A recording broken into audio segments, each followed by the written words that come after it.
রান্নাঘরে চুলাটা আজও জ্বলছে, কিন্তু তার মনের ভেতরটা আজও নিভেই আছে।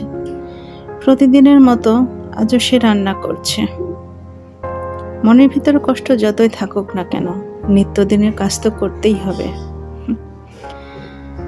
এই তো নারীদের জীবন। কিন্তু যে মানুষটার জন্য এত কিছু, সে মানুষটাই তাকে সবচেয়ে বেশি কষ্ট দিচ্ছে। বিয়ের প্রথম দিনগুলো কত স্বপ্ন ছিল তার। ভাবতো একটা ছোট্ট সংসার হবে, ভালোবাসাও ভরা।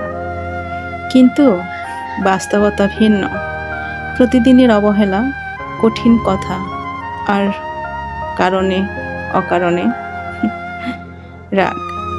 একদিন সে জিজ্ঞেস করেছিল, আমি কি এতটাই খারাপ যে আমাকে একটু ভালোবাসা যায় না? কিন্তু না, কোনো উত্তর পায়নি।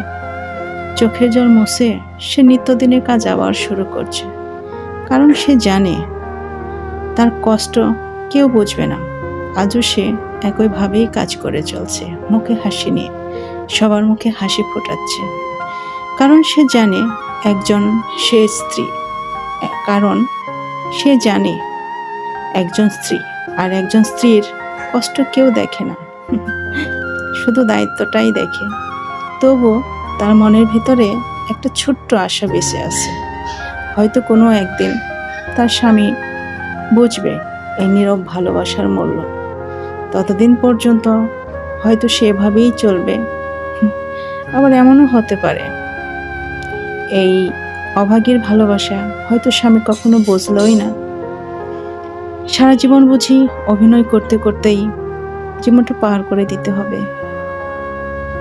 কারণ একজন অভাগীর কষ্ট কেউ শুনতে চায় না, শুধু তার ভুল, তার অন্যায়।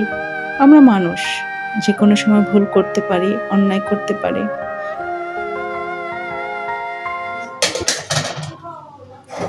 এই দেখুন সয়াবিনের ঝোল।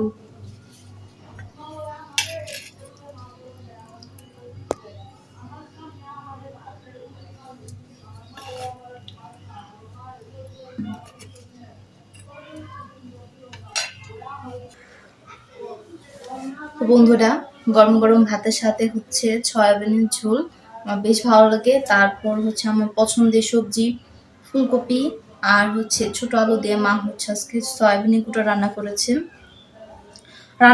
অনেক ভোরবেলায় উঠে, কারণ গ্যাস থাকে না। তো এখন মাঝে মাঝে একটু একটু থাকে, মানে ফুলফিল যে গ্যাসটা থাকা দরকার ওটা ভাবে থাকে না, কারণ মা হচ্ছে সকালবেলা উঠে রান্না করছে।